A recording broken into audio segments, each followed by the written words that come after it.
تم قتل سيد الشهداء الحسين في شهر المحرم، فاحنا بنعمل جنازة من أول محرم لحد 10 محرم. 10 محرم اللي هو يوم اتقتل، يعني هو اتقتل 10 محرم. اتقتل 10 محرم. يروحوا أهل السنة عاملين حاجة اسمها عاشورة.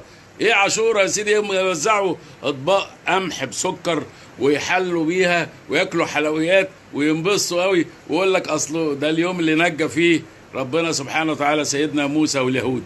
طب أنت بتحتفل بموسى واليهود إن ربنا نجاهم، وسايب سيد الشهداء ابن بنت رسول الله ما انت زعلان عليه علشان اللي قتلوه تبعك؟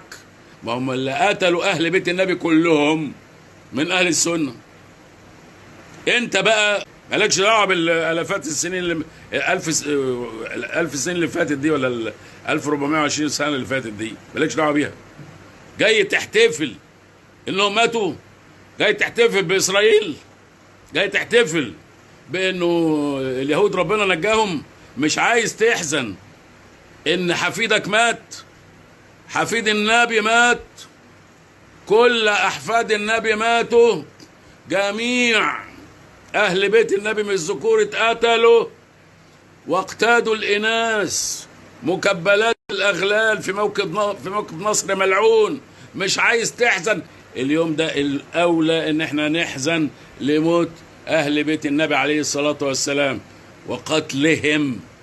وقتلهم، مش نفرح وناخد أجازة. الدولة الإسلامية مفروض تنكس الأعلام في هذا اليوم علشان يبان إنها دولة إسلامية صحيح. مش أنتوا بتقولوا إن أنتوا دولة إسلامية؟ طب إيه أمارة إيه؟ إيه العلامة؟